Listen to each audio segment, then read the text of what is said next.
It is the Fantasy Golf Degenerate Show for my tournament this week. The goddamn CJ Cup Byron and Nelson out in McKinney, Texas.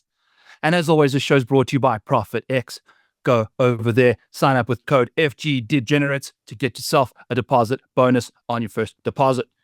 Kenny Kim, what's cooking, my Korean brother? What's up, man? Congratulations. Finally got that monkey off the back like Rory. You know, it's time to go ahead and, get that momentum and get those outright back-to-back. I smell back-to-backs from you, Byron. I smell back-to-back outrights from Mr. Byron Lindeque coming up this week.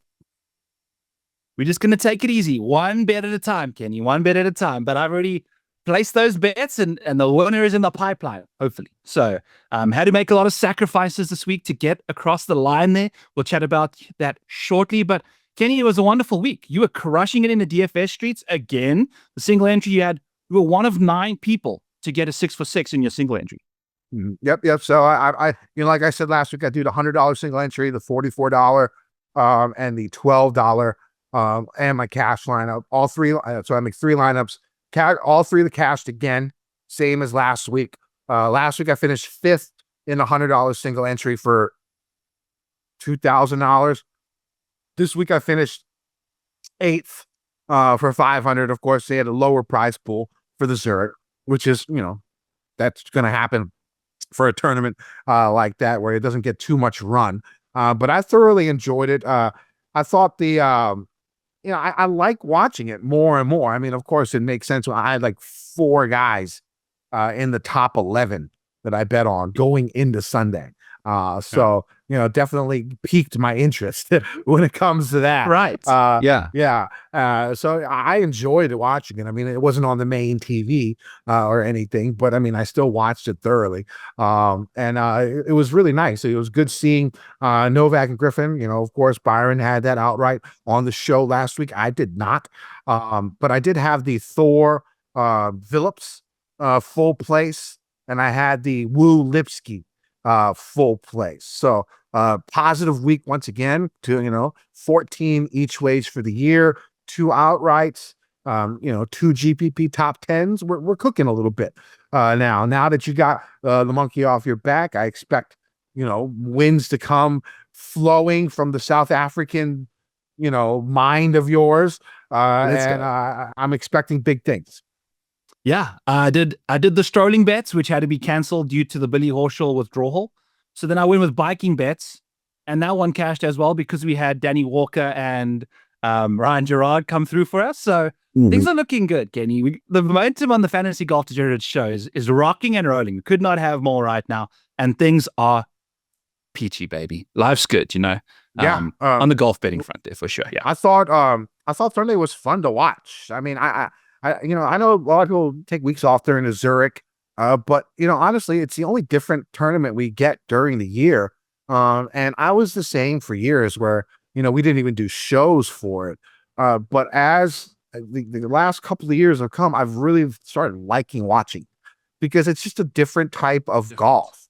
And I think one thing that I really, really like, that I'll be using is I think, when it comes to pressure, and stuff like that, I think it's ramped up even more in a tournament like that because you're not just playing for yourself. You're playing for your teammate. And I think good performances at the Zurich, people might just call that a wash and not really pay too much attention to it.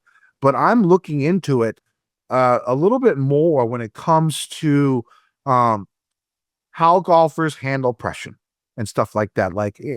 And some of the stuff that I saw was really good. I mean, one of the bets I had this week, Jake Knapp, didn't really do well under pressure on the last couple of holes there. Well, but there's more Frankie than Knapp, really. And then Frank hitting in the water a bunch. That chip that Knapp had on 18 was not great.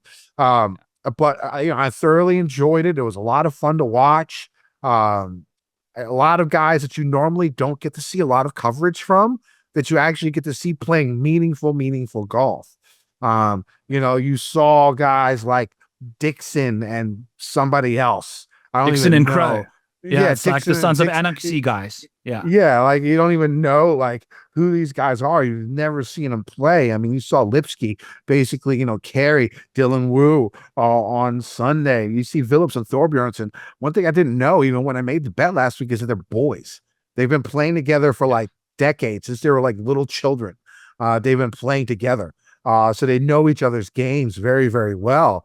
I thought Liston Norlander really showed up a lot. And you look at these Sunday scores. I mean, the Hoegaard brothers. I mean, the drop that they had was crazy.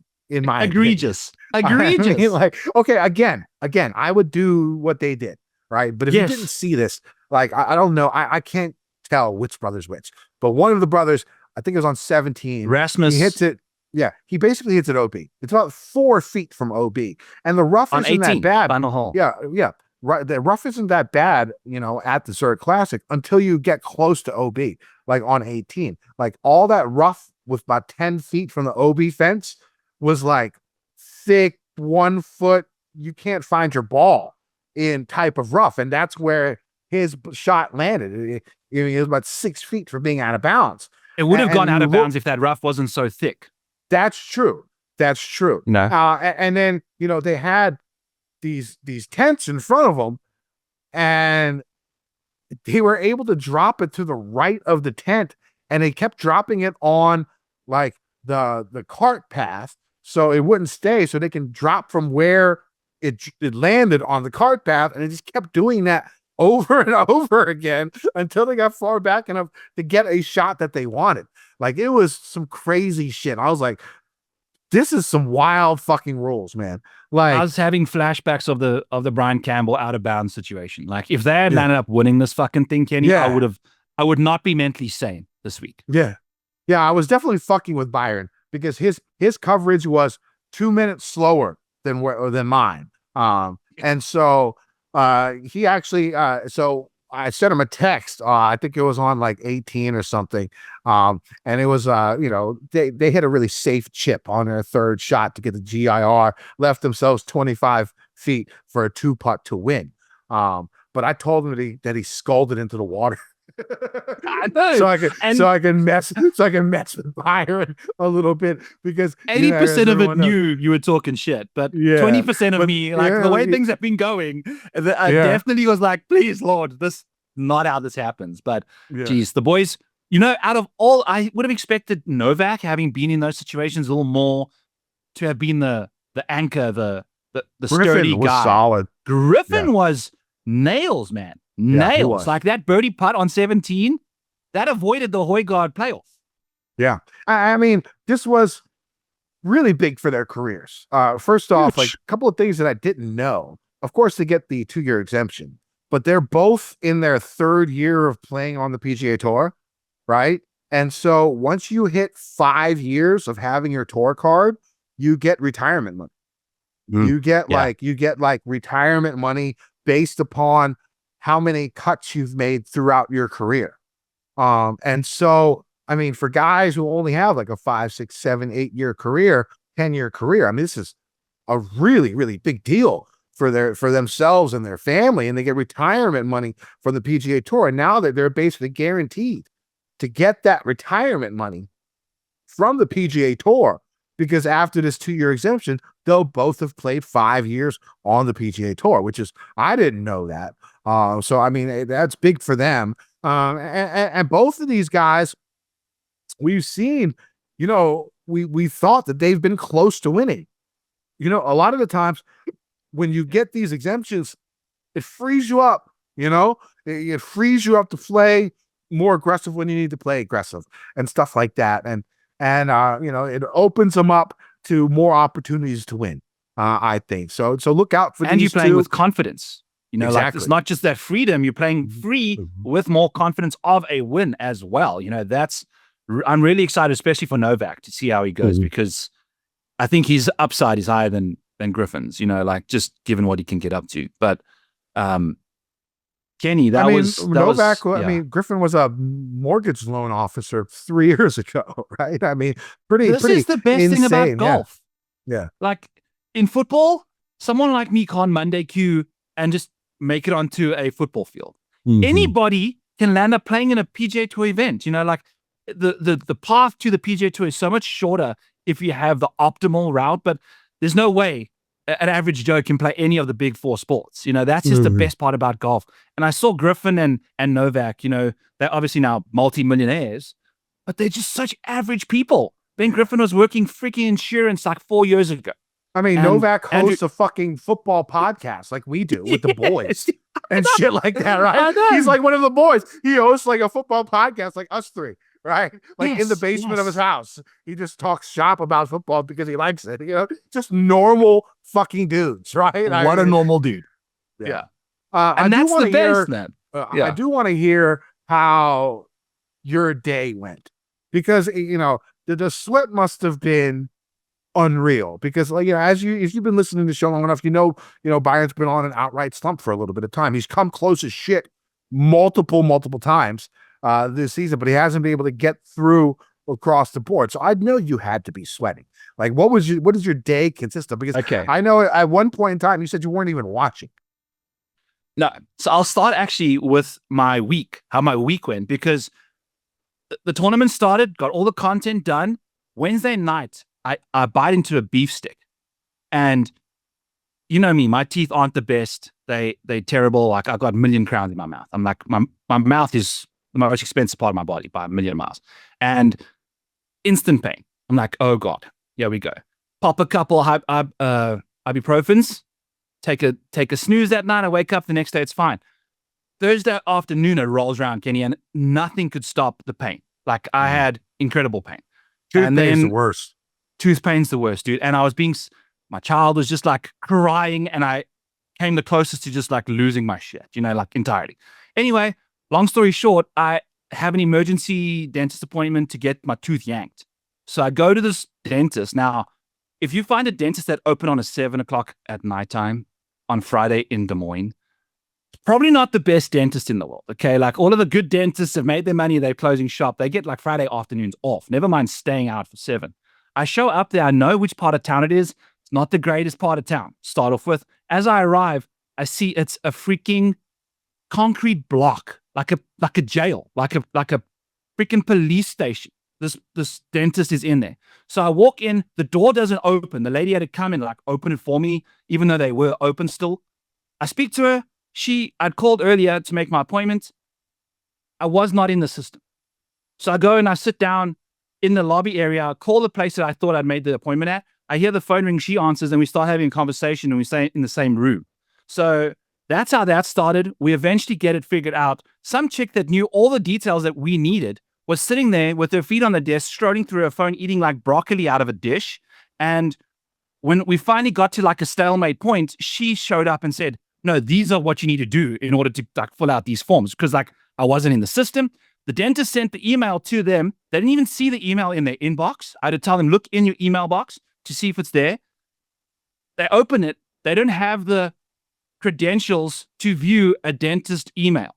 Like, you need to have registered somewhere or something. So they have to like register to open the email attachment. It was Kenny, I swear to God, I felt like I've never been this close to just leaving the dentist ever, because I felt like I was part of like an Impractical Jokers scene. It literally felt that bad. I get into the dentist chair eventually, and the dentist walks in and he trips over something as he's getting into his seat. So it's like he's in the office for the first time, or he's drunk or whatever. So I text Caitlin and I say, hey, if this guy fucks up the injection to numb me, I'm leaving this place with a numb mouth. You know, like, I do not care. I'm like, that is going to be the test right now. Injection went fine. He pulled my tooth in like 5 minutes. It was a perfectly routine dental experience, but the whole situation was a mess. That's just my little mini story over there. Then I've been watching the Bryan Bros lately. They are some good TV. They played one of the worst golf courses in the area. It was a fun watch. That's what I was watching, Kenny, on Sunday, because I was watching the golf to start off with, and then the broadcast cut out. So then I was like, oh, okay, I guess I'm not going to watch. Only start watching Cam Smith stripe drivers and miss putts. The world was upside down then already. So I didn't know if that was going to continue into my day. The golf comes back on, and then you and I just, in our group chat with Mike, we're just going back and forth, right? And nothing, I never logged on. I was just kind of getting the vibes from you guys, and you were coaching me through it. You know, like you were like, okay, if you're not watching now, you can't watch. So I wasn't watching. I was just getting the feedback from you. I had the tour app on. 3 holes to go. You said jump on.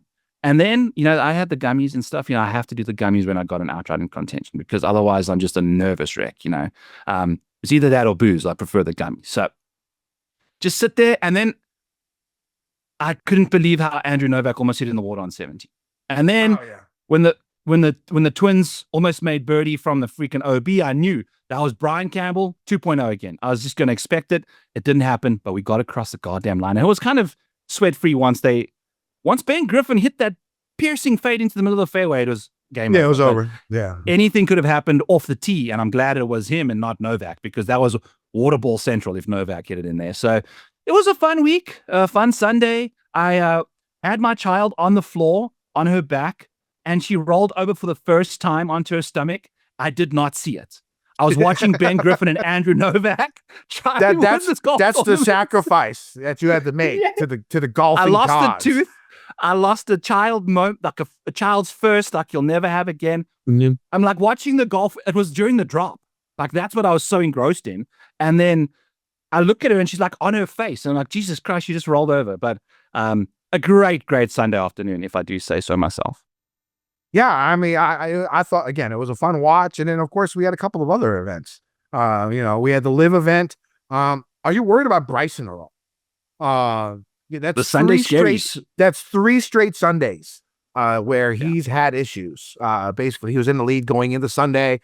You know, Neiman ended up winning his 5th LIV event, the most ever, tied with Koepka for the most LIV wins on that tour. But, you know, basically Bryson just gave it up on Sunday. Cam didn't even do very well either. But one thing about Cam Smith, that was the first time, and I don't even know how long, where he gained strokes with ball striking in a LIV event. So, you know, maybe Cam's getting, you know, a little bit back as he heads towards these majors, this major season. Any worries about Bryson? Because I got an 18-1 ticket for him. And I thought, that, you know, because with 8 places, you know, I got 18-1 with 8 places. And, you know, I thought I got that about a month and a half ago, probably right around the Masters, is when I put that bet in. Yeah, I mean, a little bit worrisome about our guy because I really do think, you know, this Quail Hollow PGA should fit him super well because, I mean, the rough's going to be like 6 inches tall and everyone's going to miss the fairways. And he has, you know, the length and those crazy, you know, he has like wedges with the 6-iron shaft that he could just crush through the rough. I feel like it's going to be really, really set up very well for him to win this major. Any worries? The spin zone, Kenny, is that we've got ourselves into contention to lose it all the time, right? So that's the good part, is that we're seeing him melt down, which is not the good part, but he's giving himself the opportunity to melt down, which is the good part, right? So he's going to likely be there on Sunday, which is all you can really ask for. And it might just be a mindset. It definitely seems like it's the short game letting him down. You know, he's 3-putting after driving greens and just not getting up and down from like routine spots. So maybe he needs to just dial that in. He'll figure it out. Hopefully when it's, you know, the highest stakes, like the US Open, you know, I feel like he'll be more comfortable in that environment, so to speak, you know, more spotlight. It's only been 10 months since, you know, he was the clutchest of clutch, right? Yes. So, you know, it just could be a little thing, but, you know, slightly worried about that. Another thing that happened this past week was the women's Chevron, the LPGA major, which I don't think I've ever seen a playoff where so many people choked. Like, I've never seen that amount of choking in a single hole. Yeah. Ever in my life. If you guys didn't watch, the Chevron has the 18th. It's a par 5. That's the playoff hole. 5 people made the playoff. But first off, let's talk about the grandstand behind the GIO. green, you know, where they're, you know, all the, and they do this every year. All the female golfers were just hitting 3-wood from wherever the fuck they were in the fairway, just trying to bounce it off the back of that grandstand or land it close so they get a nice free drop. to go and try and get it up and down and make their birdie.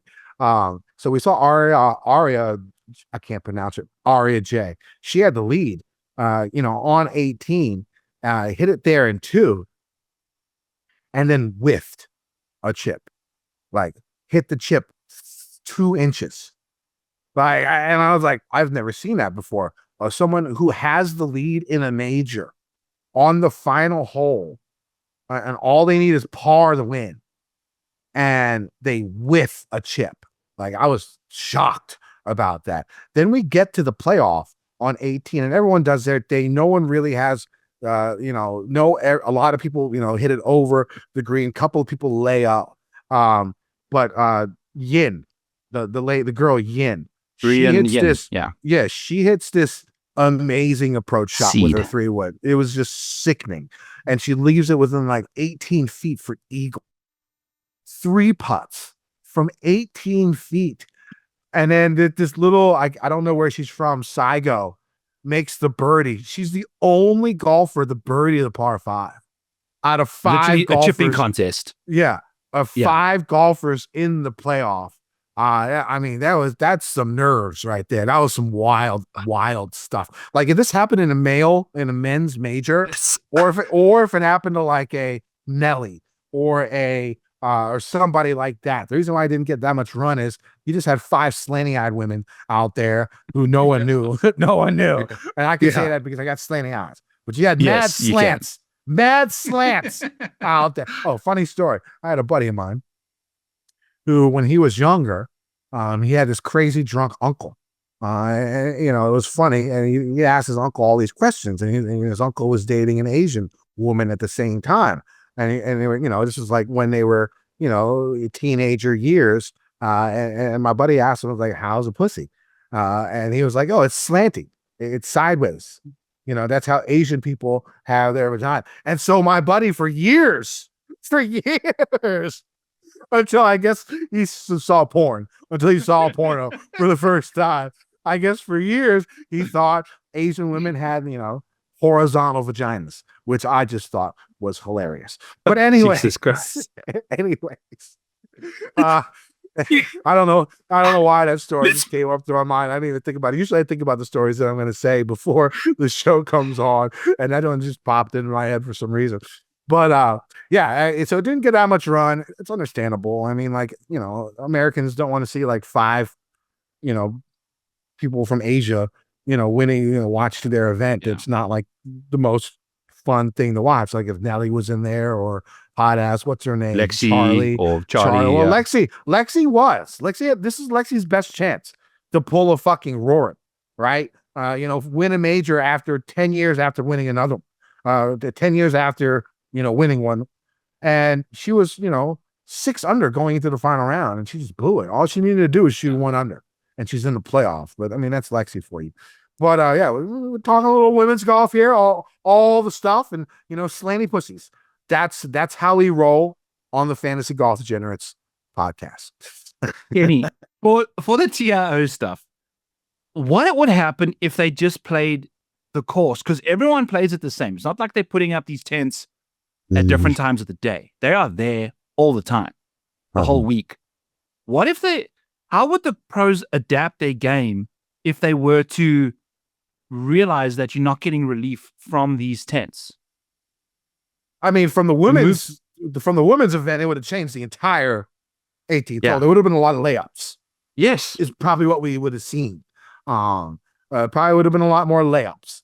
Now for the pros, I mean, you don't really expect to hit where Hojgaard hit his ball, right? I mean, that was like 30 yards off target, right? I mean, you don't really expect to hit it there, but I mean, like, when it comes to that women's event, it would have changed the whole strategy of the whole. Yeah, I think, it's a golf course. If you're going to these, I understand it's hospitality suites, you don't want to like piss people off, but if you land up in it or whatever, you got to play out of that shit, man. Like, I'm sorry. Like, it's just that break to go from that bad of a lie to like basically on the fairway is absurd. And almost being able to reach in too. They almost did. Yes. Yeah, exactly. Like, I think he probably mishit it, or all felt that was a spot to miss it too. Well, you had to because miss of where the left pin because was. the water's on Yeah. the right. So, you know, they could have definitely reached the green if they wanted to. I Mhm. think he hit like a 7-iron or something, like ridiculous. So Yeah. it's absurd. You know, like that kind of relief, we need to figure it out, because you can't like, the line needs to almost stay the same somehow if possible, but obviously the lies, that's hard to do. But that just didn't make any sense to me Like whatsoever. like when it happened a couple of weeks ago, I forget it might have been Brian Thompson, where he was in, or JJ Spawn, where he was in the rough, and he was on the sprinkler, dropped it on the sprinkler head so he can use another 2 club legs to move it into the fairway. Like, I showed my friends that I play golf with every weekend that video, and they didn't believe me. They're like, you're not allowed to get to move your ball into a better, position than where you're. I was like, yes, that is the rule. And so now, like, they're hunting for that shit every time they get a free drop. Whenever I play golf, whenever I play golf with these guys now, they're hunting for it. Like, oh, dropped it on a sprinkler. They get 2 more clips. I'm like, fuck you. I should not have showed you that goddamn fucking video. Is what all of them just showing up with broomstick putters to get like 3 clubs relief. Yeah, just using 2. I don't think you're allowed to do that. You're not allowed to use your broom? I don't know. Maybe you are. You're allowed 2 clubs relief.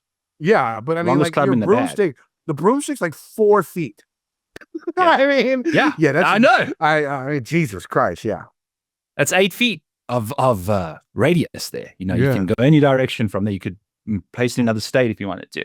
But yeah, that's one thing. And then I do a good job trying to read the comments and try not to get too involved or whatever. Someone mentioned to me in the comments that I kind of pushed off Philadelphia Cricket Club as not being like a good golf course, or just like brushing it off. That's not what I was trying to get at, because what I was trying to mention is that Scotty Scheffler won't play the Memorial the week before a major. So I went and checked out, like, they had the US Am best ball tournament there, and guys were shooting 62s best ball, So what I'm trying to get at is that's an easier event. So Scotty Scheffler's not going to be that worried about showing up there and getting himself mentally drained before a major. That's the reason why the Memorial moved, is because he didn't want to play that thing. And I think Quayle might have been a similar situation prior to, the US Open. So just wanted to clear that up. I appreciate you guys in the comments there. And by the way, there was no comment winner. None of you guys chose Andrew Novak. I understand. I mentioned they were going to win. Great way to not choose them and use other names. But guys have got to get with the times now, okay? I'm just saying. So no comment winner this week. Back-to-back winners for us. Me last week, you this week. Let's keep it going. Baby. I want to win a fucking GPP. And I would say that it's going to happen sometime soon, after a 5th last week and an 8th, this week. But that would be a complete lie, because fucking DFS golf is fucking hard as shit. I could never even finish top 10 again for the rest of my life. It's definitely a fucking possibility. But back-to-back top 10's pretty fucking sweet. I haven't won a classic slate GPP since 2018.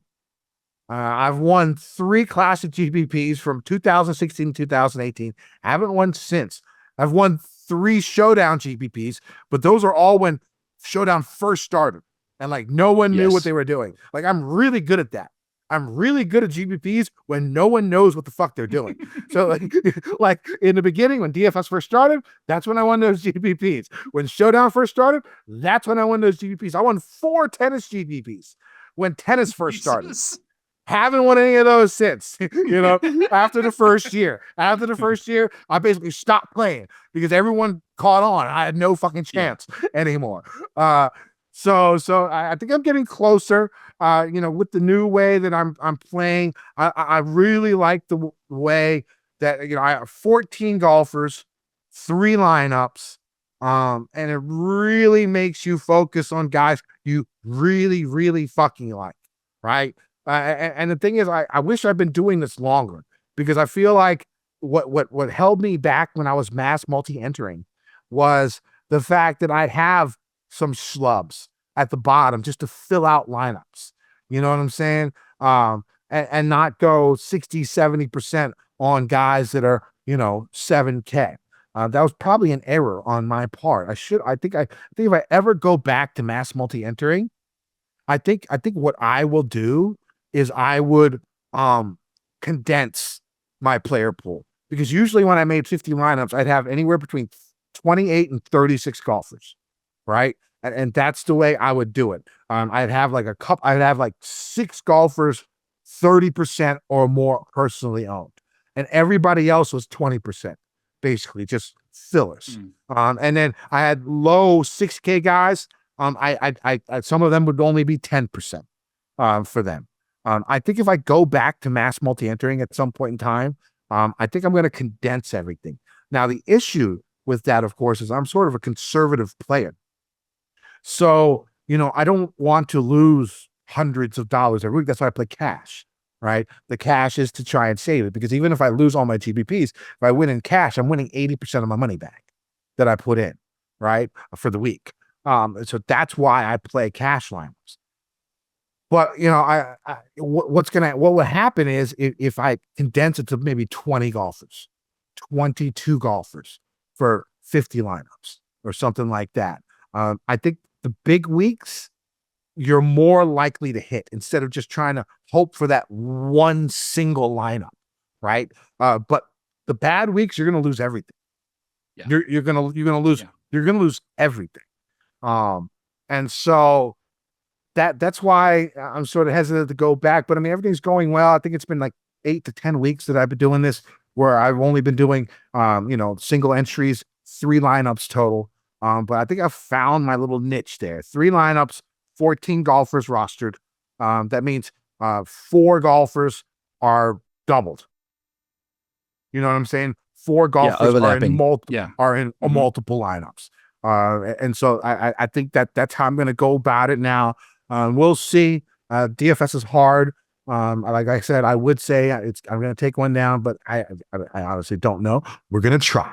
It's the right attitude to have, Kenny. You're not going to take one down by accident, or maybe that's probably how most people do. But I got to be positive, speak that shit into existence. I absolutely love it. So, yeah, we had no ProphetX last week to kind of chat about. Recapping this week, there were scores that you could bet over under in this format. I'm going to be focusing on finishing positions with ProphetX.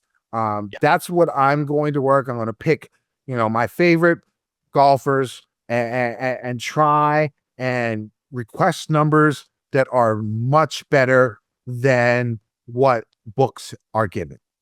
Basically, that's the way I'm going to go through ProphetX. Use promo code FG Degenerates.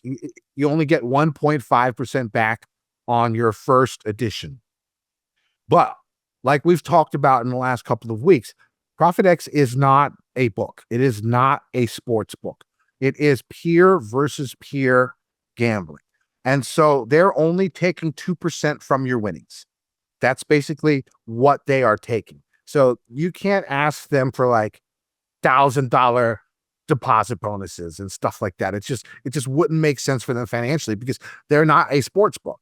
And that's why ProphetX is great for people like us, because you're going to be going peer versus peer, you versus somebody else, and you basically get to pick your number, as long as it's, in the realm reasonable. Of possibilities, reasonable. And so you're going to get better numbers on ProphetX than any sports book out there for matchups. This is unquestionable. It is unquestionable that you will get the best matchup and the best placement numbers on ProphetX that you can find anywhere. That's why you guys need to go and get on them, because like I said, Byron, you made fun of me for the last year for not doing any placements, right? But this made me make placement plays, because you're getting such a great value on the number. And that's really what you are looking for when it comes to, because I mean, like, it really makes a big difference when it comes to the smaller like placement bets, because you're only putting a couple of units on there. It's not like you're putting like half a unit to win an outright, because so somebody gets 10 points difference. Yes, it's a big deal. Yes, it's a big deal. Somebody got 75 to 1. Somebody got 60, 70 to 1 on an outright. Yes, that is a big deal. That is a lot of money, but you are still winning a pretty substantial A sum, lot. right? Yeah. You're winning a substantial sum either way, right? Either way. When it comes to placements, that's not so much the case, right? You have to put in to really make the money you want to make. And to really help you with that is you can get 40 cents better compared to another book. I mean, that's a lot. That is a lot. Yeah. And so go ahead.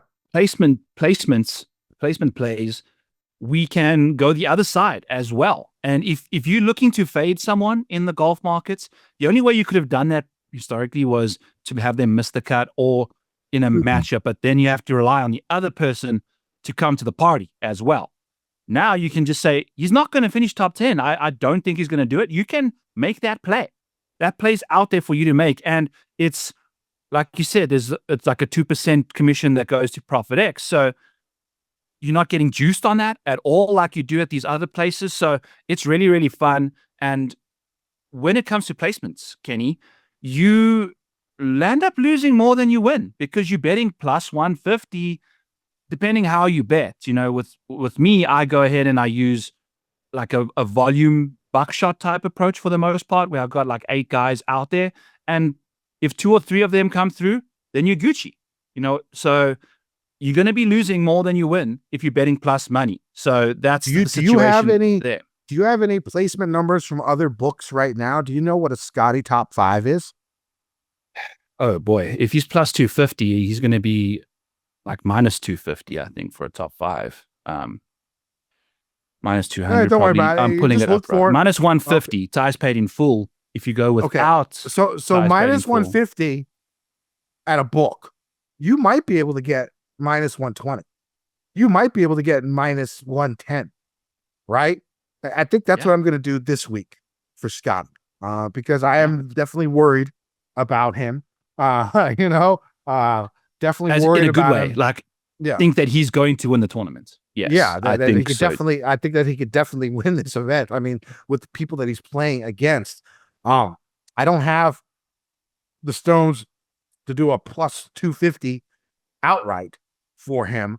But a top 5 for minus 110, when the books have it at minus 150, that seems like something that I can get behind. I mean, shit. Yeah. You could get lucky and someone might even match even, might match plus 100. It just depends on if somebody else wants to, side with the other person, side on the other side and take your money, or try and take your money. I mean, people will match some weird stuff there, guys. I said, they do. Like 40, 50 points different than the book. And I've got matched on that. Yeah. So make sure you go to ProphetX, get on it. We're going to be talking about them all year. We'll recap. I'll have my ProphetX play Wednesday. More than likely, it's going to be Scotty top 5. I could tell you that right now. I'll probably also throw in a Riley top 20, because I have a 180 to 1 Riley ticket that I bet that I took win only on another book, and I'd like to be able to win something if he does play well but does not win. So those are the 2 that I will be focusing on probably this week, and I'm going to be. And like I said last week, you can request a number, and even if it's not matched, it'll say the best on market on your screen, and then you could just hope it gets matched. But if it doesn't, 5 minutes before they tee off, there's a button that says go to best number, right? And then you just click that, and then whatever amount of money you put in goes to that number now. And it's that quick. You don't have to search. You don't have to do nothing. It's on your little ticket. Like all linear, like a slider almost. It's on your little ticket when you make that pick on ProphetX. So there's nothing to lose putting in some numbers that could be wild. There's nothing to lose. And if they don't get matched and you've gone another route, make sure you can unmatch it almost instantaneously. So, well, if it unless doesn't you get want- matched, it's voided.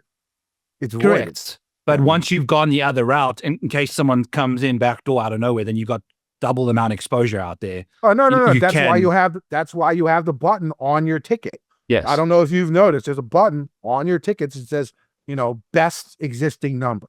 And you click that and it'll just transfer everything to there. And then the number you put in is out, and you're just going with the number. It takes it out. Okay. It takes it out. Okay. It takes it out. There we go. I haven't had a situation like that yet. So good to know. Yep. Thank you, Yep. Kenny. Who would have thought I'm learning from you in this situation? But here we are. Yeah, I'll be honest, I was come a a little long way. hesitant. I was a little hesitant when we first started with ProphetX, because honestly, I had no idea how it worked. Right. But now, less than a month in, I mean, I'm 100% on board. Like I said, last week, I mean, they don't even have to pay us. I mean, please keep paying us. I'm not saying don't. ProphetX, if you're watching right now, we would like to continue taking your money, but like I would promote the site even if I wasn't getting paid, because it's just not unlike anything that we have had in the United States. They've had it in Europe for a long time, but now it's in the United States, and it's legit. Go to ProphetX, use promo code FG Degenerates. Get on. I don't even give a fuck. Don't use a promo code. I don't care. Just get on it. Okay. You save so much. It's so worth it. Yeah. Yep. It's so worth it. So we'll maybe come up with a matchup, Kenny, as we're going through the DFS side of things. We can see who we liking, who we not. Maybe we find a guy we like that we don't like for the other person. We can kind of come up with an FGD matchup for you guys if you're in the mood for that. Shall we get into the course preview, my friend? Yeah, let's get into the course review. And once again, of course, don't forget to go to our YouTube. I know winner last week. I know Byron talked about this. Make sure you go to our YouTube comments page. Pick who you think is going to win each and every event. If you're the first person to pick it, we will come to you and you will get a free month of Byron's Patreon, which is always money. But let's go, before we get to this week, I got a little story time, a little half story time. Ooh. Let's go with Kenny. Since we're in the Dallas area, we'll talk about my favorite strip club in Dallas.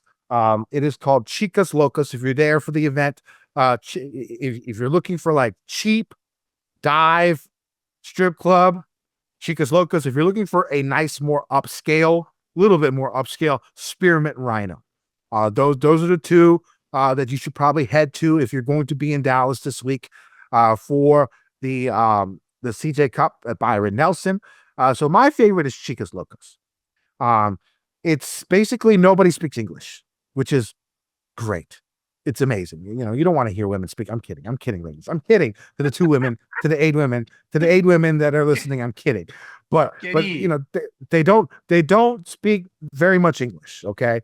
Actually, I don't know. Ever since Trump came, I wonder how the ladies are doing there. I don't know, because that would be a place to raid. If Kenny, you're selling your team down the river. Yeah, I am. My bad. If you're an ICE agent, please ignore what I'm saying. Because I would love to go back to this place. But I mean, I know that they've been in trouble before. And I'll tell you, because it's the last time I went. So last time I went there, it's great. It's like a sports bar. They got all the Latina women all around. And so, this one woman comes up to me and, we're propositioning about the champagne room, right? And I'm like, so what do I get for $300? And she just looks at me straight in the face. Sex. I'm like, okay. All right. This is a little bit easier than most strip clubs that I've been to when it comes down to it, right? And so I was like, all right, so let's go up there. And so we go up there. Fine little Latino. She was a Cuban girl. Yeah, it was nice. Beautiful, beautiful Latino women. If you're a fan, you got to go. So we go upstairs, and I'm like, and it's just this huge, like, ballroom, like no walls, no nothing. I'm like, what's going on here? This does not look like a private champagne room. And then I guess she tells me in broken English that they got popped for prostitution pretty recently. And so they weren't allowed to have private rooms anymore. So how they got around this was actually fucking genius. Like, I don't know, whoever, like, people need to use their genius skills for good instead of evil, but I'm glad they used it for this evil. So what they bought these chairs, okay, and they stacked them along the outside of the entire room, okay? These chairs were about 8 feet tall, the backs, right? The backs are about 8 feet tall. So what they do is they make a circle of chairs. So, and then they put you in the middle in a chair. And so no one can see what's going on inside the chair circle. Right? So do you understand? You look confused, Byron. Yes. No. You get what, you get what I'm saying? You'd be on the outside of it, but no, but you're on the inside, so nobody can see what's going on behind the backs of the chairs. And so I'm in here and I'm like, okay, so she moves all these chairs around and sits in the middle and it just immediately drops my pants. I'm like, okay. And then, so, you know, she gets on and she just starts bouncing like quick. I'm like, girl, you got to slow the fuck down. Like, you really, she's like, no. She's like, just bouncing, just bouncing. Repeatedly. I'm like, girl, you got to, you got to literally finish in like 33.4 seconds, right? Quick. And so I go down, I finish, right? We go back down and like, I see all the girls like looking at me and shit, right? I'm like, why the fuck are these bitches looking at me and shit? And basically every single girl comes to me that night trying to take me up to the private room because, you know, they can make $300 for 30 seconds. 32 seconds. And so what I find out later is I have a nickname at that place. My nickname at that place is now Muy Rapido. So if you ever go to Chicas Locas, you know, tell them you know Muy Rapido. And they'll probably give you a nice little dance upstairs. But anyways, let's move on to this week's PGA Tour. It heads Kenny, to that's $36,000 an hour that you paid those. Yeah, that was. Yeah, they earn their. I don't know. These girls aren't going to school. I can tell you that. They're not paying their tuition. They're probably okay. I was about to say something so racist. I'm really glad that I stopped myself at that point in time. Back to TPC Craig Ranch. Back to TPC. Oh, first off, it's a CJ Cup. So you see, I'm rocking the Korean garb this week. Also rocking what? This is our show. CJ Cup Byron Nelson. Like, there you go. CJ Cup Byron Nelson. So I'm rocking the Korean headband. I got the capital shit on. I'll be wearing this every game, every week until we lose. Basically, when it comes to the caps, because that was another great thing about Sunday. That hit that Tom Wilson had on whatever that pussy boy fucking Canadian was great. It was fucking spectacular. Changed the whole outcome of the series. So the people that are saying it was already hit, y'all are a bunch of pussies. All right. So TPC Craig Ranch. You know, 5th time this has been played at this event. You know, KH Lee, Birdie Fest, 26 under. KH Lee won back-to-back. You know, 25 under. You got like SH Kim, who's played well before. A lot of Koreans live in the Dallas area. The only two that I know that don't are Sung Jae. He lives in Atlanta. And I'm pretty sure Benny lives in Florida. I think. But every other Korean on tour lives in the Dallas area. And so they know this course pretty well, and we've seen it with a lot of guys. A lot of Koreans tend to play well. It's Korea week. That's how I'm going with it. A lot of my plays are Korean. That's how I'm going with it this week. But this course is definitely a pushover each year.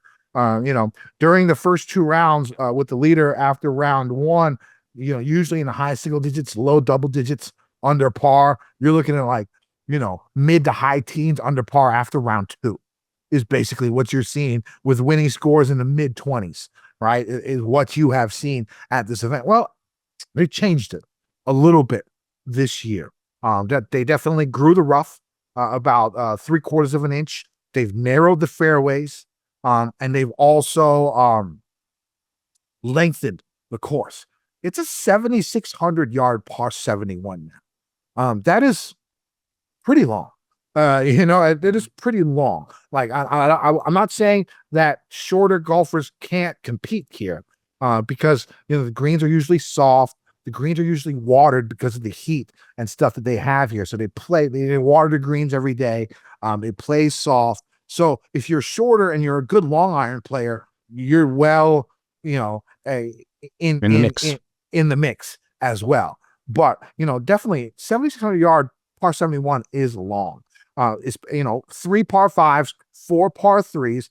The course, like I said, used to be a par 72, but they shortened an old par 5 12th by about 50 yards and made it into a long par 4, and then added a whole bunch of new tee boxes here this past year to raise it up to 7,600 yards.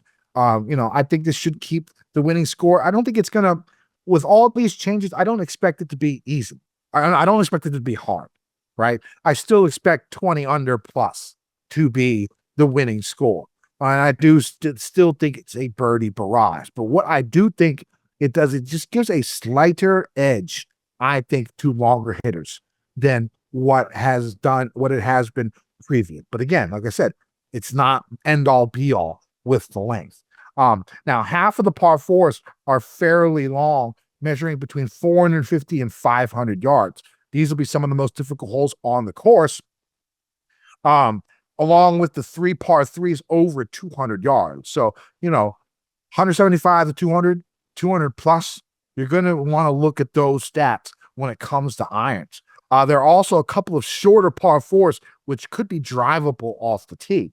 The par 5s look to be gettable, with only one getting to the 570-yard mark. Off the tee, golfers used to see generous rolling fairways, but they have tightened the fairways a little bit. I don't think it's going to be super tight, but it's not as wide as it used to be. There is light rough surrounding it, but again, rough has come up a little bit.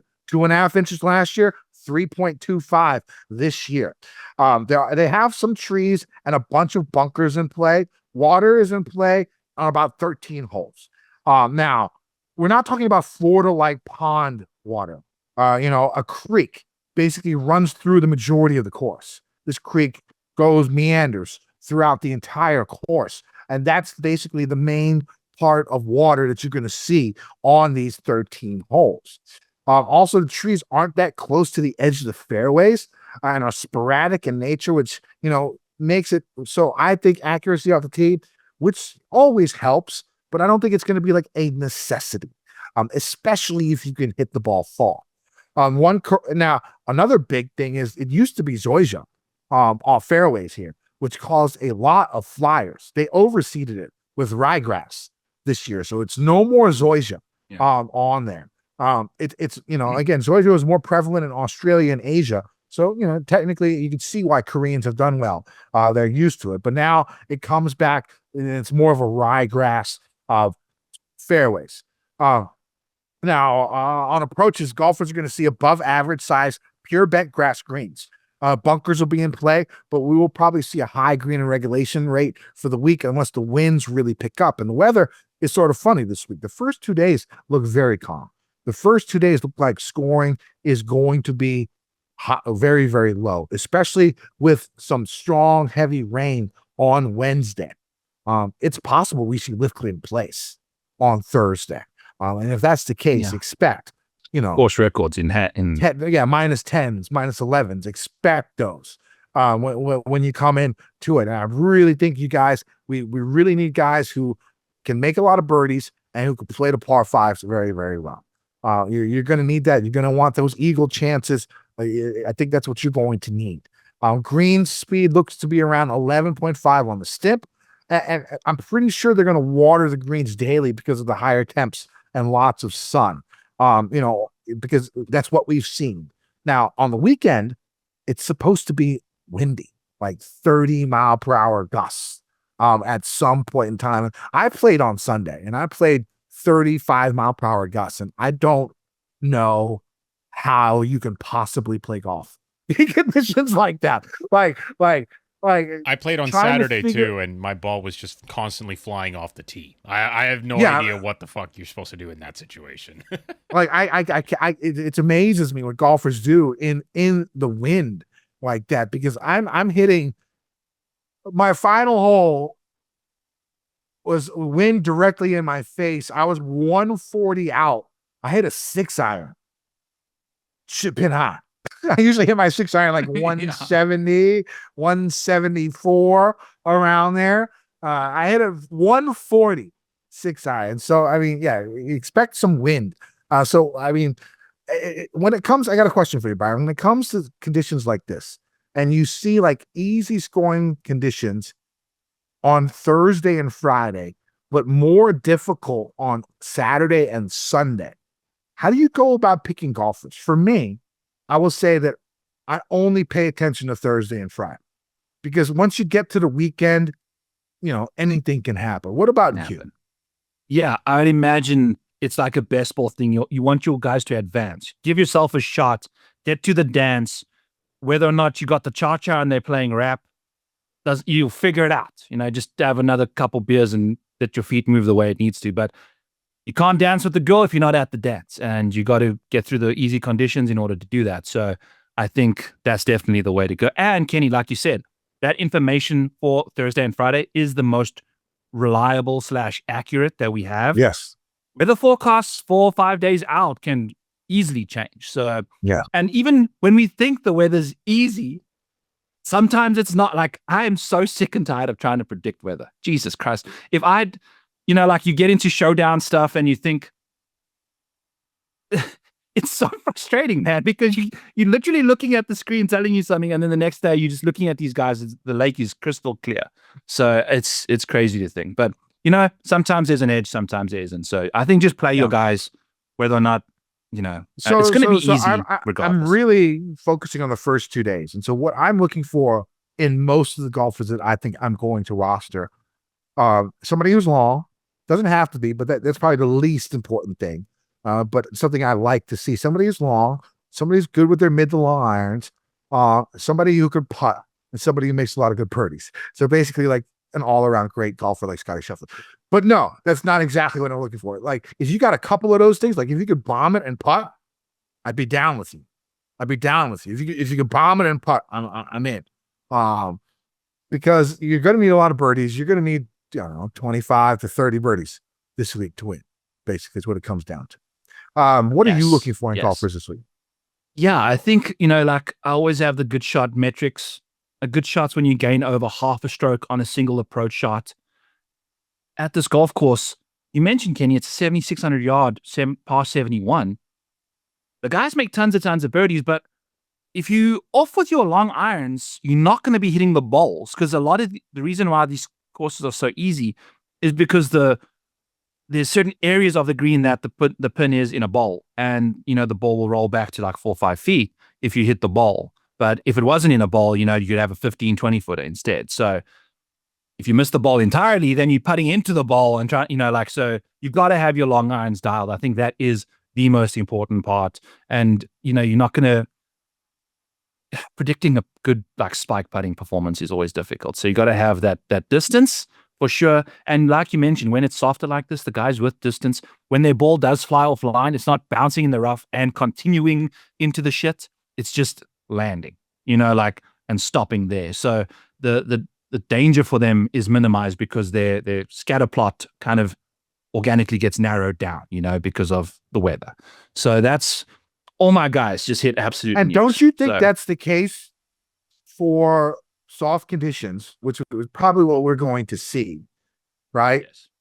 Like, so when it comes to long iron play, would that make you more apt to going with a guy who hasn't been the greatest with his mid to long irons, because the miss radius is probably shorter because, like you said, it's soft?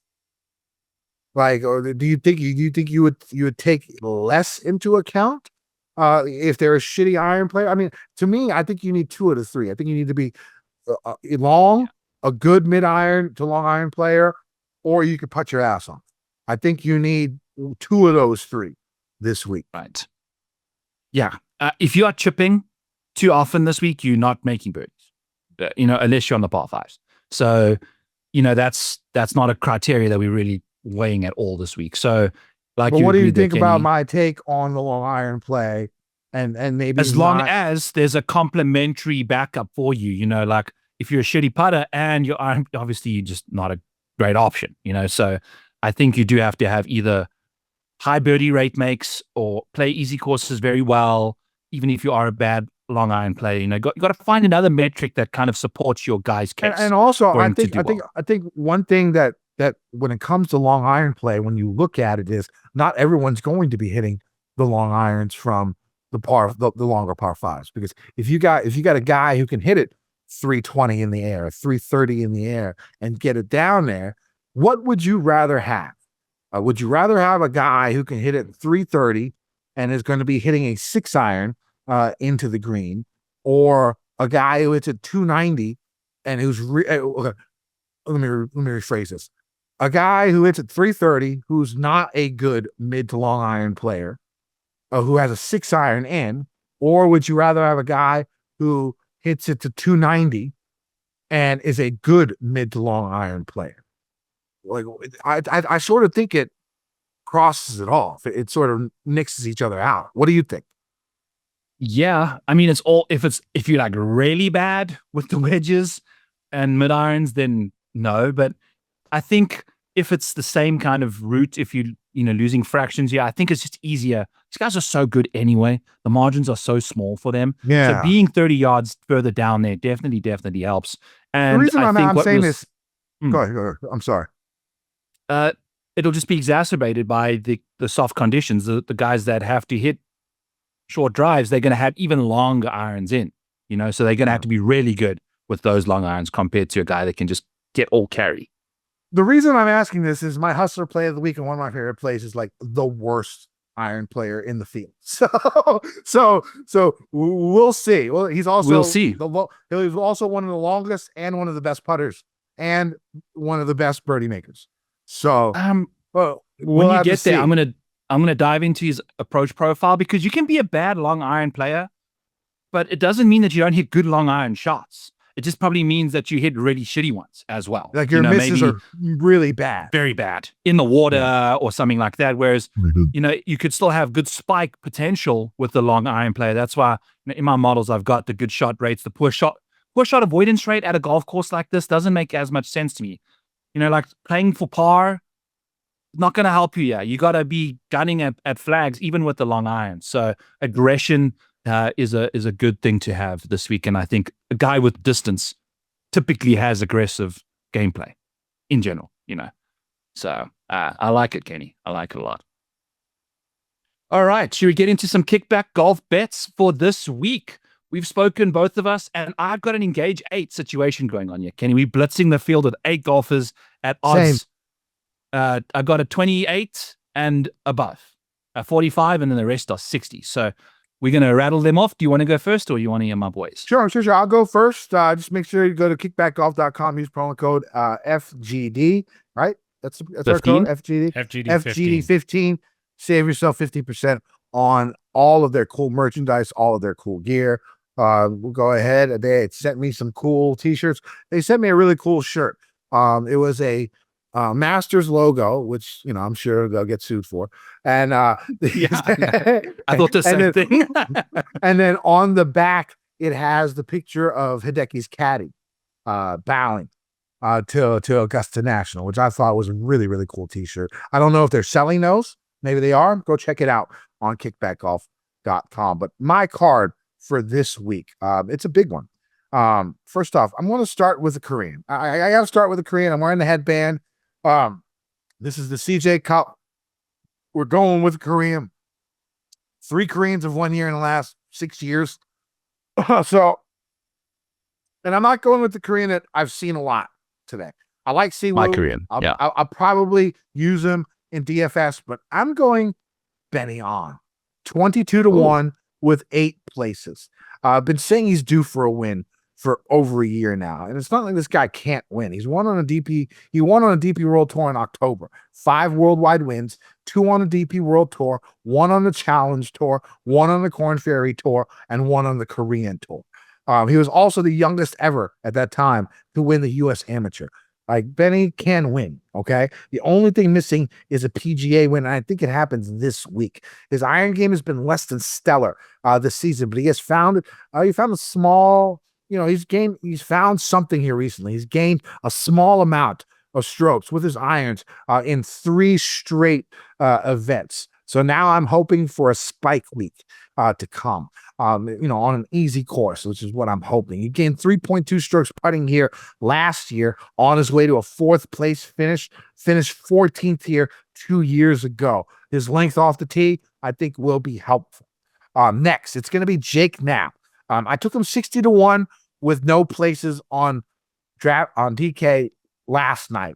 I went ahead and just took him again, 50-1, 8 places as my main bet for this week. 4 top 20s in his last 5 events, including 2 top 5s. I'm sorry. That's Hisatune. Sorry, I'm reading the one. Jake Knapp, 50-1, 8 places, 8th here last year. Looked strong at the Zurich. 5 top 25s in his last 8 events. Fits one of the player profiles I'm looking for this week as a bomber that can putt and can make a ton of birdies. Hisatune, 50-1, 8 places. 4 top 20s in his last 5 events, including 2 top 5s, not long off the tee, but 2nd in good drive percentage in the last 24 rounds, meaning he hits the green a ton, even from the rough. His iron game is strong, especially from 200 plus, and he's an above average putter. Next, it's going to be Alejandro Tosti, 80-1, 8 places. 12th and 5th in his last 2 stroke play events, long off the tee. His iron play has picked up recently, and he has gained strokes with his approaches in 4 straight. Yes, first Svensson. This is the guy I'm talking about. One of my favorite plays this week. Iron game garbage. Really, really bad. Like one of the worst in the field. But I'm taking him 80-1, 8 places. He's super long. Crushes par 5s. He should you should birdie the he gets 3, you get 12. I'm hoping he gets a 10 under on the par 5s alone this week. Makes a ton of birdies, made 7 cuts in a row. Iron game, like I said, suspect. But with his distance, he's going to be hitting 2 clubs shorter than most with his approaches. And that's why I brought up that conversation that we had before the betting segment occurred. Next, it's going to be a popular bet this week. Sammy Valimaki, 80-1, 8 places. Iron game has been elite lately. He's gained 3.2 strokes, or more with his irons in his last 5, coming in, making 7 straight cuts, including 3 straight top 20s. So I like Sammy. I'm going with Phillips at 90-1. I don't think many are going to play him first off on DFS. I don't think many people are going to bet him, so you might be able to get a better number if you wait. This is basically a field play for me. His numbers suck, right? But this guy, he won his 4th start ever on the PGA Tour. So he got skills. We saw a lot of them on the coverage for the Zurich, and I really liked what I saw from him. I liked what they did the last few days. They really came up. They got themselves into a nice place position, top 5 the event. I like these guys. I like Phillips, a 90-1. Next, it's going to be Davis Riley. I talked about him earlier. It's 180-1 win only. I got that on DraftKings on Sunday night. I would probably take him anywhere. If you're going placements, anywhere from 80 to 100 plus, I would probably still take him. Plays well on Texas courses, crushes par 5s, good putter, couple of top 10s in his last 5 events, looked really good at the Masters. Iron game has been very, very strong. My final guy, just a throwaway flyer. It's going to be Dixon, 600-1, 8 places, right? Top 5 at Zurich. I'm just basically hoping that he found something there that can maybe get him a place, right? Now, I don't think he's going to win, but 600 to 1, you get 1/5. So that's 120 to 1 for a top 8. I'll go ahead and take that. 120 to 1 for a top 8 for a guy who really showed himself well on the final day at Zurich, hoping he found something, has some momentum, because his numbers are probably one of the worst in the field. But again, I'm going to go with him. That's my card. So the card, sort of big like this week. Ben on 22 to 1, 8 places. Jake Knapp, 50 to 1, 8 places. Hisatune, 50 to 1, 8 places. Toasty, 80 to 1, 8 places. Jesper Svensson, 80 to 1, 8 places. Valimaki, 80 to 1, 8 places. Phillips, 90 to 1, 8 places. Riley, 180 to 1, 8 places. Dixon, Riley's 180 to 1 win only, and then probably a top 20 on him. And then Dixon, 600 to 1, 8 places. That might actually be 9 golfers. That is 9 bets. That's a lot. But you know what? I'm still under my budget for the week. So I might throw 600 to 1 bet isn't a bet. It's not eating into your equity at all. I think I love that. Kenny, I put like $12 on to win exactly $8,000 or some shit, right?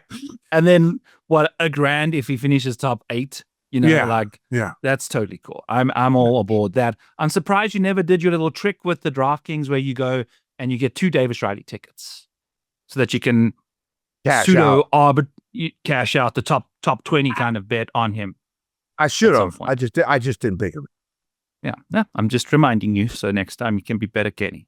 Kenny, I got 3 of your guys on my card as well. So not going to say much about Alejandro Tosti. By the way, you asked me what I like for golfers this week. Also, Mexico. If you've played well in Mexico, give me, because I feel like it's a very similar golf course. So Alejandro Tosti played very nicely in Mexico, and also the Houston Open, a Texas golf course that requires good long iron play. And he's played well at both of those. So I like him a lot. Jake Knapp won Mexico Open 2 years ago. So we finished second to Jake Knapp, Sammy Valimaki. So I got those 3 overlapping with you, Kenny. 4. If Knapp wins, the books are going to take a fucking bath. If Knapp or Valimaki wins, they're going to take a fucking bath. Especially Sammy.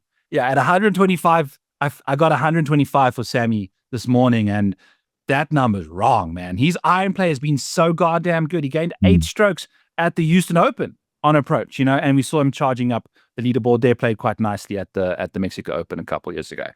Benny on, same thing, Kenny. The metrics for his price tag, we're paying for pedigree here. We're not necessarily paying performance. I think we're looking for Benny to provide us with what he can and not what he has. More recently, I think the 1 irons around this golf course will be lots of fun to watch. My first guy then is going to be 45 to 1 for Steven Yeager. Same situation. Nuke City off the tee. Irons have been coming in hot quite nicely, and the putter's been letting him down a little bit. But I think he's been missing like shorties for the putts, whereas I think this week you're going to be having mid-range birdie putts on repeat, especially the way he's ball striking it right now. And every time they tuned into him at Augusta or something, until Tim undercursed him, it took him a whole 18 holes. He went from almost being a first-round leader to missing the cut, and then he got through hole 11 again, and his whole round got back on track again. He was just nuked for a full 18 holes. It was so sad.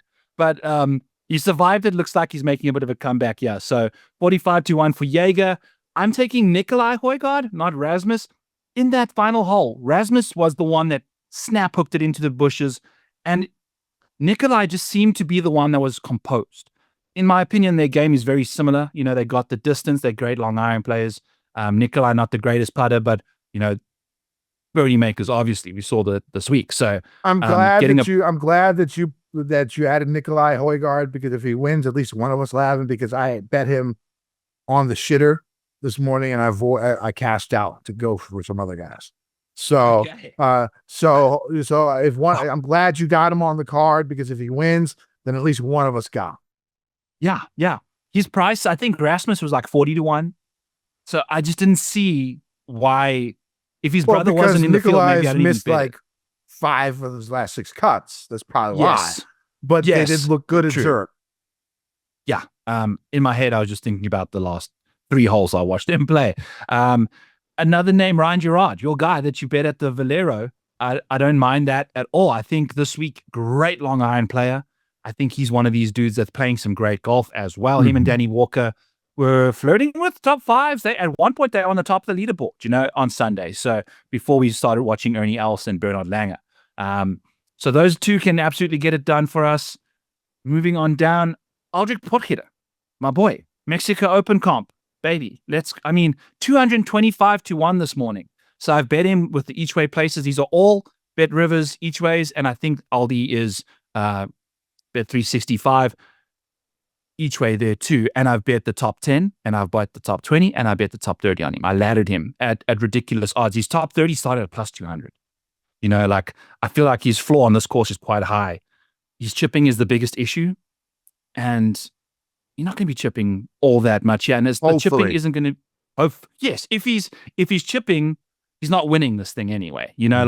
Optimal route for him is hitting a lot of greens, making a lot of putts like he does. So I feel like on a longer golf course like this, there are some serious boys in this golf course, Kenny. This week, there's guys that just hit absolute monsters off the tee. Svensson, Jesper, your guy, is one of the longest hitters in any field. He's 8th this week in driving distance only. There's 7 guys ahead of him, and he hits nukes. So this field is, just completely pounded with long hitters this week, which is going to be fun. It makes you have some good names going on there. Sweat bets, I'm going to wait till ProphetX comes out with their placements. I'll be dealing with all of the placement side of things on my show tomorrow night, 7 Eastern. This is also my last week of paternity leave, so my Monday prep will be back to normal again. I'll be able to kind of have all my placement bets ready to rock and roll as we've gone along. It's hilarious that when you go back to work, you'll be more prepared. Yeah, I know, dude. This has been a tough 7 weeks for me. So it's been grueling, but the best, the absolute freaking best. I wouldn't trade it for anything. So I do have that Aldrich top 10, top 20, top 30 ladder for you guys. So, we'll be looking at ProphetX big time for those plays going forward tomorrow. Kenny, let's chat some DFS, blood, sweat, and tears. Shall we? Yeah, it's 10K range. We got Scheffler all the way to 17. That's it. We got 3 guys in this 10K range. What are you doing with Scheffler? I don't think I can play him. Yeah, I'm going to play him. You're going to play him? The thing I like about him. Yeah, go ahead. Well, I think it's hard because he's so much more expensive than everyone. But the thing is, this is one of the fields where what's the difference between Eric Cole at 8,100 and Gary Woodland at 7,400, or what's the difference between Jake Knapp and Taylor Pendrith? Yeah, or Alejandro Tosti at 7,300, and I don't know, Danny Walker at 6,600. There's a lot of guys down in the lower end where you can go. You're gonna have to go 13 Scheffler, 1 AK, and then 2 6K, 2 7K probably is what you're gonna have to do, or Scheffler in all 7s. I don't even know if that'll work. So it's tough getting him there. I do think I'm going to have at least one of my lineups with Scheffler in, I think. Probably the 44 is what I'll do for Scheffler. Put him in there, and $100 single entry in my cash lineup won't happen. I think, Kenny, you showing your hand here with how hard it is to build a lineup with him in this field, because you only have 3, so if you're multi-entering, you can sacrifice a few soldiers out there. You're pretty much locking Scotty in a way, and then trying to find the combination of the other 5 guys. So I'll be trying to put as many lineups as I can in, but trying to find 3 entry maxes, cheaper single entries, because I think you typically see Scotty's ownership a little higher. The combination, the 5 guys in a small contest that can complement Scotty, those combinations are less available in the smaller contests. The big GPPs, if Scotty plays well and wins the thing, the likelihood that he's optimal with 5 other dudes is very likely, because there's thousands of different entries in there. But in a 900 person contest, a Scotty Scheffler lineup might not be optimal, because trying to find those 5 guys is just less sample size, So I always try and think that through when Scotty's in the field, and he's been 12-9 for Augusta, was it? And that's Augusta. This is TPC Byron Nelson, like it's not the greatest field. So we're getting a 13-3. He's plus 250. Plus 250. That's absurd. Like John Rahm was plus 250 when he was playing in Mexico, kind of thing. So I think you absolutely just have to play Scotty. And my most exciting part about his game is he hasn't necessarily had the ball striking, which has shown up now after RBC Heritage. We saw how well he played at the RBC with the irons and driver. He's been putting and chipping his way to these top fives, which scares us at these birdie fests because Scotty doesn't make enough putts, right? Although he is the number one birdie maker on PGA Tour. I think his game is trending to kind of dominate these birdie fests because of the way he's been putting lately. So I think he's going to hold his fair share of putts, especially on his Texas greens. And, I 13-3 is fine given, what he's capable of. So I think, you're almost autoing a top 10 for him this week. So I'll be playing him. Sanjay has lost to me, for this kind of price tag. I don't think I can get there. Yeah, the problem with Sanjay, he's also played in Korea last week. So he's going to be coming in from, a long trip. The long trip. He played in Korea, and I think he missed the cut in Korea. I think. I don't quote me on that. I'm not 100% sure. But he did. I think the Wuri Financial Group Championship. Sanjay missed the cut there. So. He missed the cut, so not great good. When you're playing against a bunch of Korean schlubs like me. When it comes down to it, what about Spieth? It seems like he's picking up a little bit of steam. He's had some decent finishes here recently. It's in Texas. What do you think? Because I know Ben Coley bet him. I think also Steve Bamford bet him. This week. What do you think? I mean, like 2 wins in 8 years. I don't think I could pull the trigger. No, not when Scotty's $1,800 more. I understand it's a lot to pay up for, but the consistency you're getting and the upside from Scotty. If I'm going to be taking a top-notch guy, just give me Scotty instead of Spieth. The floor for Spieth is miscut, and the upside is more than likely a top 5. Top 5. A backdoory top 5, because he just doesn't seem to convert all 4 rounds when he's going, and that's the problem with him. He needs to get all 4 rounds together. Just hasn't been happening. So I could see him being on the first page of the leaderboard at this event. I could see it, and I don't hate the play from a DFS perspective. But he's going to be probably one of the highest owned options because he's Jordan Spieth playing in Texas and playing relatively well right now. And then the people that don't want to pay up for Scotty will probably get Alan Jordan. Yeah, especially in single I don't really hate just fading all 3 of these guys. It's possible for me. I still haven't made a decision yet on Scotty. We shall see. The 9K range, I mean, my first cash game cornerstone is going to be Ben on. I talked about him again. Course history definitely helps with the 4th last year, 18th last year. I really do think a win is coming. And I think he could come out of nowhere, and I think he can come this week. So I really, really like Ben on. I like Siwoo. He's going to be a little bit more popular. And honestly, I like pivoting off Siwoo to Jaeger, like you were talking about. I'm a Jaeger fan myself. If you see Siwoo being 22% owned, or what, a top 20? That's what he just pumps out all the time. It could be a fade for me. If he's one of the top 5 highest owned, I think he is a fade for me. Because he had that consistency, but he sort of lost it.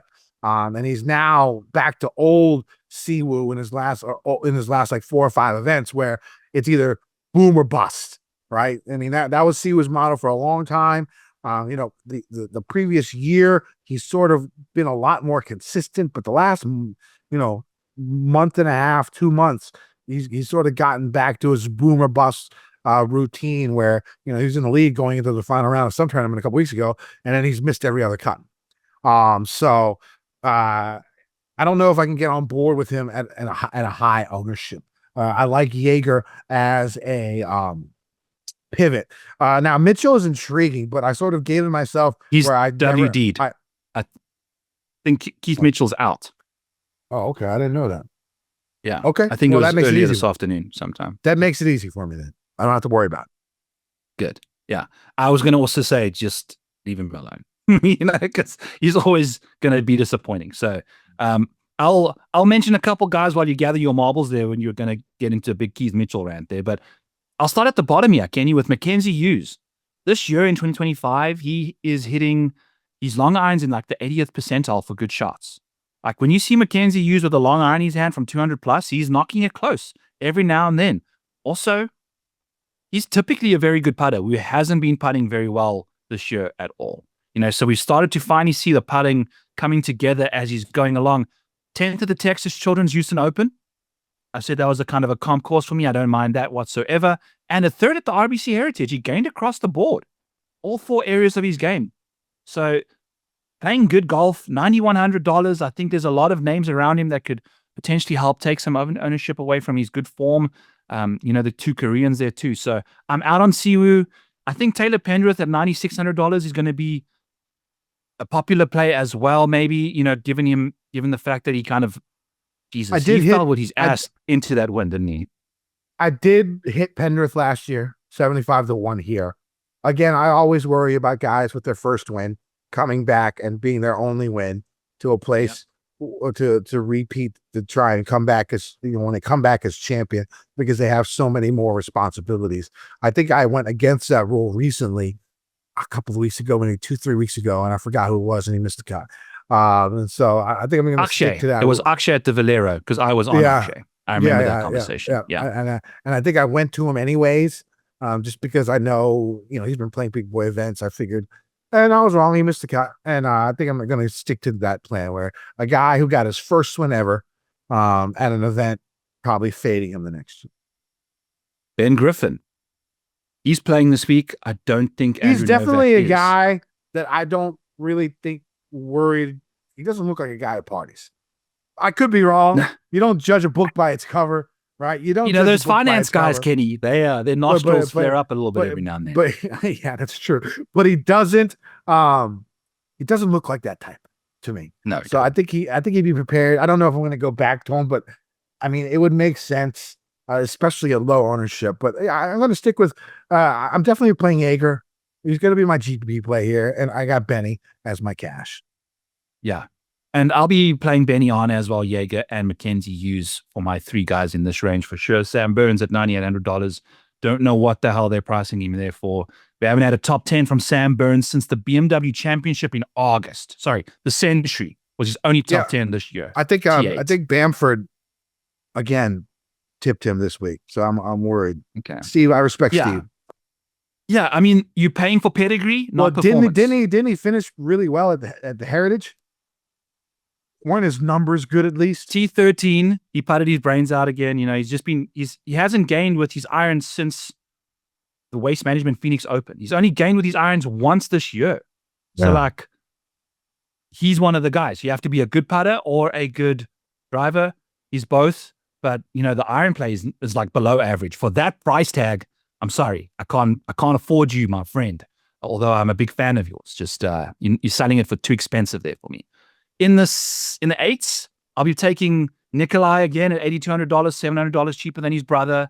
I think I'm out on Will Zalatoris at $8,800 at a birdie fest.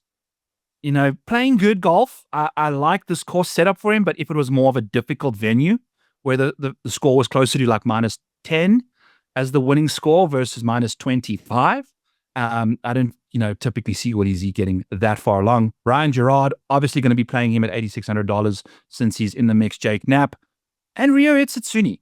My big thing with him is the Sunday putting. Jesus Christ, he's been putting like ass. Every time they show him on the screen at the Valspar when I had him and he was making a charge, just throws bricks. He just throws bricks at the Valero, throws bricks on Sunday again. And the Sunday scaries for him with the putting is bad, but when you have to make birdies, maybe it helps. I don't know. Harry Hall, $8,000 as well, can make lots and lots of birdies on a wide open golf course like this, $8,000 flat. And your guy, Eric Cole, I'm obviously playing a little more lineups than you, Kenny, so the 8K range is going to be the spot that I'm filling in with Scotty Scheffler there.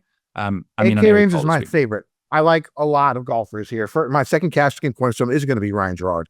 Like I said, he's been playing excellent golf. His iron play has been really, really good. Top 10 in birdies or better in the last 24 rounds. Really good putter.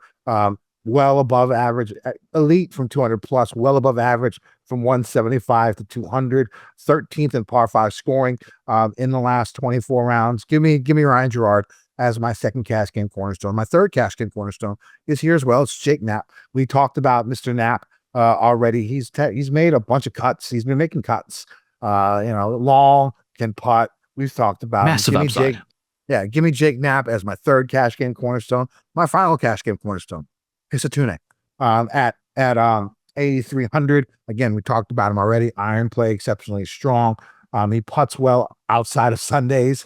Like I said, he's not the longest guy, but he hits a lot of greens even when he misses fairways. If these fairways are more narrow than we expect, because I haven't seen the course, I just heard that they are more narrow, the fairways. It could help him. I think he finished 13th here last year.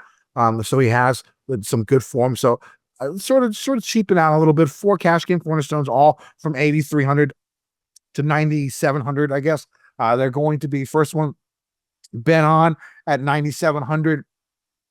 Ryan Gerard, 8,600. Jake Knapp, 8,400. Hisatune, 8,300. Still leaves you 15,000. I'm probably going to fill it out with Valimaki. And then somebody else. Haven't made a decision yet on who the last guy will be, but you got 5 of them. Go and pick your favorite guy after Valimaki.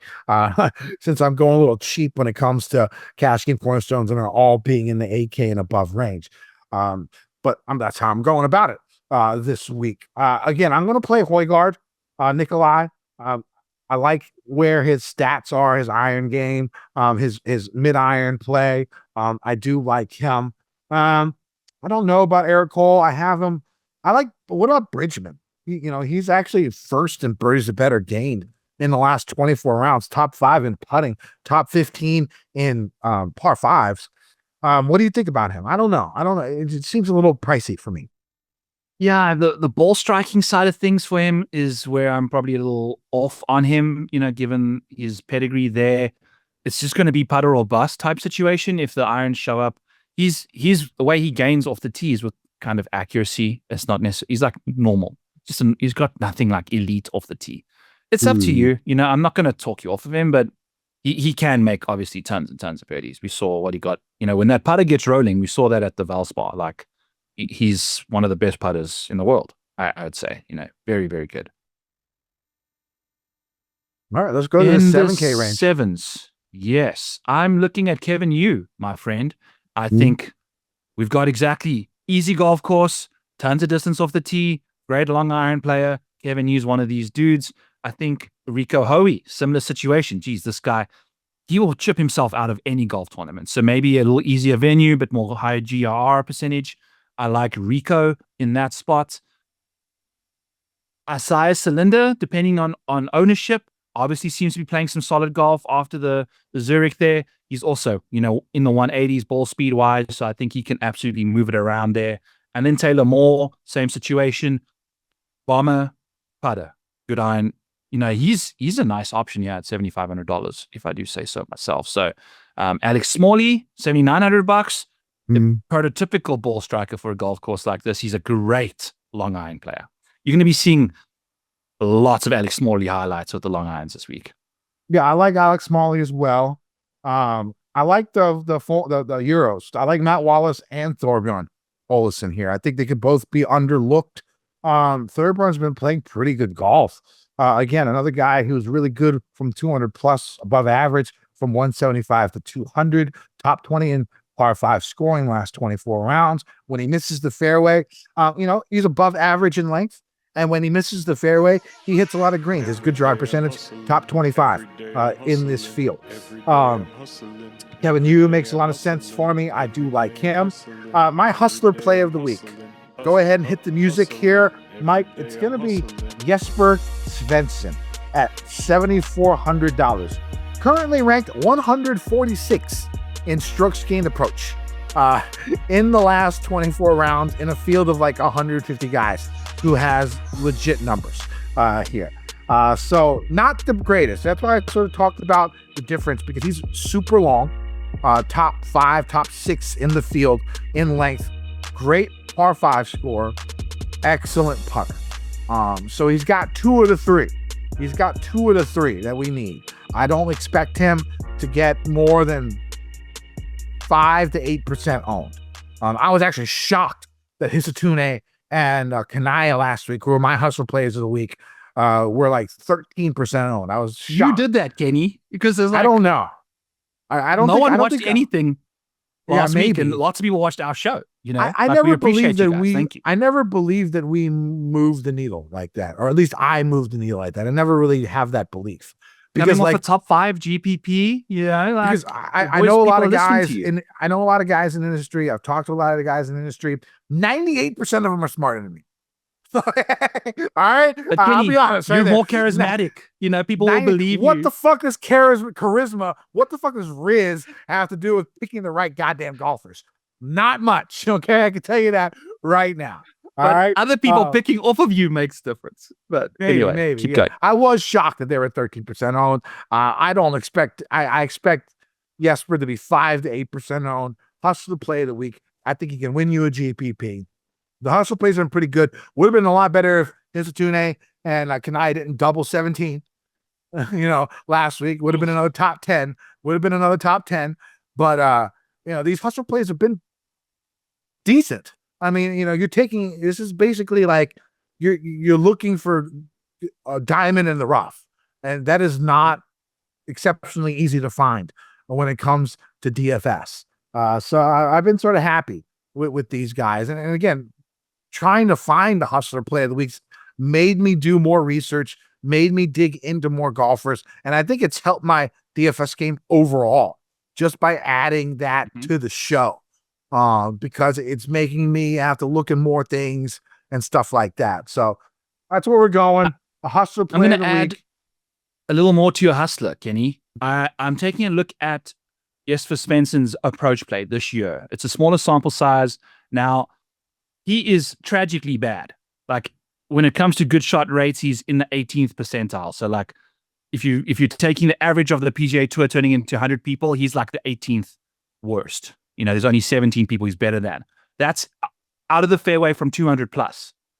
Out of the rough from 150 and out, good shot rates, he's 61st out of those 100 PGA professionals. So where you are finding a golf course, maybe the 3/4 inch, we all know what 3/4 of an inch can do for you, especially in this rough, but maybe even coming out of this rough where it's not as penal as other venues, I think that can still shine through. So maybe expect him to hit his irons a little better than we expect this week, with the rough shots being less penalizing to him than usual. So just adding a little more shine to your hustler this week for you, my friend. Yeah, and when we go lower in the 7K range, the 3 popular guys are going to be Toasty, Valimaki, Riley, right? Those are going to be your popular 3 plays in the low 7K range. I'm not saying don't play them. I'll probably play them. But if you're looking for pivots here, I think one that sticks out in my mind is Nicholas Norgard Moller. Again, long off the tee, exceptionally long off the tee. Really good on par 5s. 7th in birdies or better gained in the last 24 rounds. I think that could be a pivot off the Riley, Valimaki, Toasty wagon. I think another pivot could be Nico Echeverria. Finished 23rd here last year. Again, proven winner on tour. And I think Cameron Davis, 71. He's struggled a little bit, but it seems like he's sort of turned stuff around here recently. Again, makes a lot of birdies, even though he's been struggling.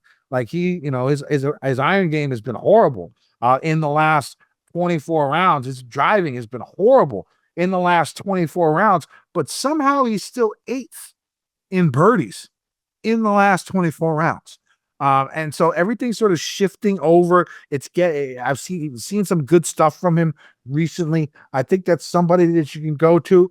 I really like Matty Schmidt at 7,000, and I like Chris Goddard at 7,000 as well. These are all guys that you could plug and place in for the Toasties, the Rileys, the Valimakis, if you're looking for a pivot in that range. When it comes to Schmid, he's top 5 in my model. in the last 24 rounds. His long iron game is exceptionally good. He's long off the tee. When he hits it in the rough, he hits a lot of green. Still 34th in good drive percentage, right? Yeah. In this field in the last 24 rounds, and he's top 15 in distance, top 20 in length. Long iron play, he's top 20 in both 200 plus, 175 to 200. This is purely stats. And again, stats don't paint the entire picture, but I'd expect him to be low owned. And I do like him. And Goddard, of course, is a bomber who played well here last year. Anybody else we missed in the 7K range? Yeah. Joel Damon, Kenny, great long iron player. Obviously playing good golf. I mean, I've been betting him routinely coming off that tragic loss at Corrales, where he missed even just getting into a playoff bogeying the final 3 holes. I think I like him a lot in this range. Now, do I like him making tons and tons of birdies? I don't know. But also round 1 at Corrales, he shot like a 62. So he's capable of going low. And I think this course really suits his long iron play in a big way. I think also, if you're taking a look at Hayden Springer, especially for first round leader, round 1 showdown, he bombs, like he comes in pretty hot and heavy in those rounds. And he's also one of these short game, chipping, putting kind of guys that has tons of distance off the tee. Give me him. And then I wanted to also mention Carl Phillips in that range there. Nicholas Norgard, Kenny, from 200 and out, only hit 32 shots this year. Elite. Fucking elite, dude. But then 150 to 200, it's the opposite side of things. So he needs to figure it out. And with how far he hits it, he's probably going to be in that 150 to 200 range. So again, I would imagine he still hits it closer from 150 to 200 than he does from 200 plus, right? I mean, that's just how that works. But like you were mentioning earlier, love him for you as well. I'll be playing him as well too. Was expecting him to do big things at Zurich, but him and his partner just didn't have it, this week. So tough scenes for them. We'll see what happens. Moving into the 6K range, from a pure who he's been his whole career, Jonathan Vegas makes tons of sense here. Long irons for days, driving it for days, not playing good golf right now. So, you're not going to find many 6K guys that are playing good golf right now in this field. No. Anton Rosner is someone I'll be looking at. Brian Campbell as well. Brian Campbell played well at Mexico for a reason. The iron play for him is sneaky good. He's a very good long iron player. He'll be hitting 7 woods when guys are hitting 5 irons, but he'll hit it closer than you. He's very, very good from that range. I'll be playing Aldrich Porchita as well. I'm thinking about getting a 7 wood. Have you ever hit a 7 wood? I'm thinking about getting one. I hit my ball super high anyway, so I don't need you don't need those pussy clubs. I'm 45 years old now, so yeah. Yes, I'm getting up there in age. What would you trade it out for? Kenny, is it like a 5 iron? 3 iron? Probably a 4 iron. Yeah. And they're easy. You can get a shaft that gives you a bit more whip. Because my hybrids, I'm a big need. fan of my hybrids. I have a 4 and a 5 hybrid right now. And so I'm thinking about adding a 7 wood. Something for 200 to 210. Yep. And out of the rough, a 7 wood is so much easier to hit than a 3 iron anyway. So I think that's an absolute yes for you. Go ahead and do that. I'm looking currently at trying to figure out if I want to go with an Odyssey Jailbird putter, but the one with the milled insert, the one that's gold. It just sounds so much nicer when you. I'm thinking I might have to go with the lab. I'm thinking. Ooh. So are we doing this? Am I going over? Am I coming to Iowa? Yes. It's going to be so much fun. We're going to record a couple holes while we're out here as well. We need to record a show. Yes, and together we'll get Mike out here as well. Yeah, we should do that and play some courses. I'm in for that. All right, 6K range. Mrs. Maniac has given the approval for Kenny to stay now. She just said, "Don't bring it." What did she say? Don't bring strippers to the house. She said, "I will be here so that I can manage who enters and leaves the house." There you go. But you know what? That's totally okay. We know Kenny's going to be on his best behavior under Mrs. Maniac's roof anyway. I will. If a lady is present, if a non-stripper lady is present, I am a very good gentleman. I'm a very good gentleman. If the strippers are present, then we have some issues there. Basically is what it comes down to. Or if I have too many drinks, then some shit comes out. That's very likely as well. But yeah. But 6K range, I like Joseph Bramlett. Playing decent on the Corn Ferry Tour. He's played this course well. He's made a bunch of cuts here at this course. I like Bramlett. Again, a guy who's long iron play is strong, who can hit the ball, a pretty far ways. What's up with EVR? Is he hurt or is he okay? Isn't he South African? Isn't EVR African? Yeah. Do you have any insight? Is he all right? Because I want to use him, but he's been withdrawing from everything recently.